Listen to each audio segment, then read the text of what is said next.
Hello, my name is Austin England, and this is my APUS History Project. It'll be split up into 4 different parts, each one talking about a different European country's approach to settling the Americas, which includes the Spanish, the French, the Dutch, and English. Dutch colonization all started when they won independence from Catholic Spain with the help of England.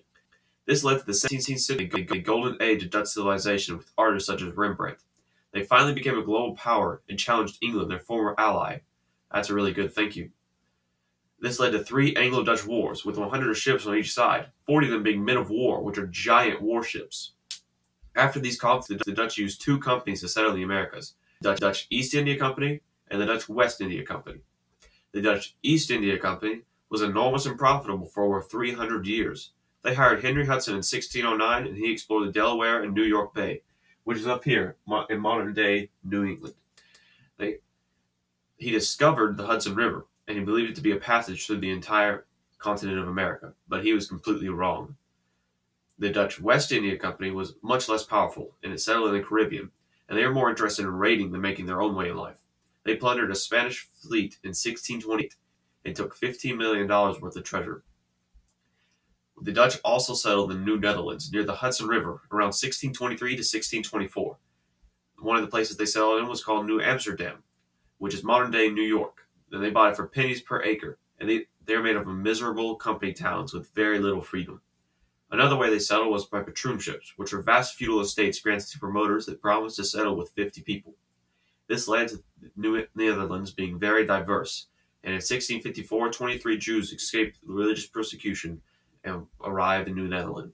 And at one time, it was observed that 18 different languages were being spoken there, and now over 200 are.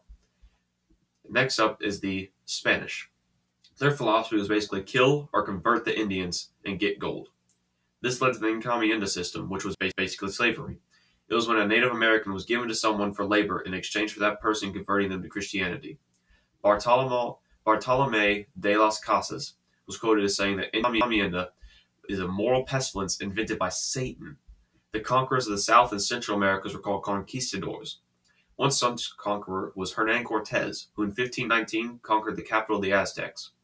Many other conquistadors captured other Native American groups, such as Francisco Pizarro and the Incans. These conquistadors helped lead to the Black Legend, which is the myth that Spaniards only killed and tortured the Native Americans. That's not all they did. They also built a vast empire in the New World with the help of the killing and torturing. The next country I have is the English, who are different than both the Dutch and the Spanish. The first permanent English colony was founded in Jamestown by the Virginia Company, which is a joint stock company from London.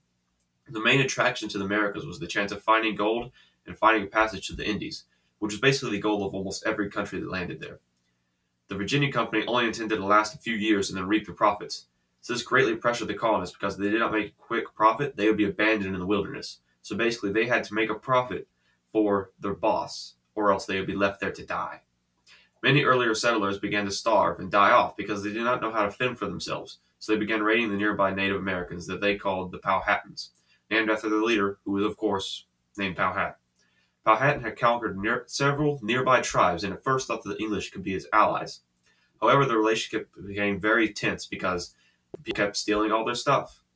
These tensions grew even worse when Lord Delaware arrived in 1610. He declared war on the Powhatans and raided villages, burned houses, confiscated provisions, and torched cornfields. Peace settlement later ended this first Anglo-Powhatan War. This was sealed by the first interracial union in Virginia, John Rolfe and Pocahontas. A fragile peace followed this war for 8 years, but the Indians grew tired and tried attacking the settlers, killing 347 settlers, including John Rolfe. The Virginia Company ordered for a war without peace that would make the Powhatans no longer exist. After the Second Anglo-Powhatan War, the Powhatans were banished, and by 1685 they were considered extinct. So, of course, there was no Third Anglo-Powhatan War. Diseases greatly helped speed up the death of the Powhatan race. The English settlers were very similar to the Spanish in their treatment of Indians, but were very different in their political ways. The English settlers tried creating a more democratic country with assemblages like the House of Burgesses in 1619. The English also migrated many more people, whereas the Dutch, French, and Spanish just intermarried with the existing natives. The new English settlers brought over new ideas of religious freedom, with colonies like Maryland being a safe haven for Catholics and Pennsylvania being founded for the Quakers. Places where these early English colonists settled were very prosperous and led to a great amount of cash crops, which led to a shortage in labor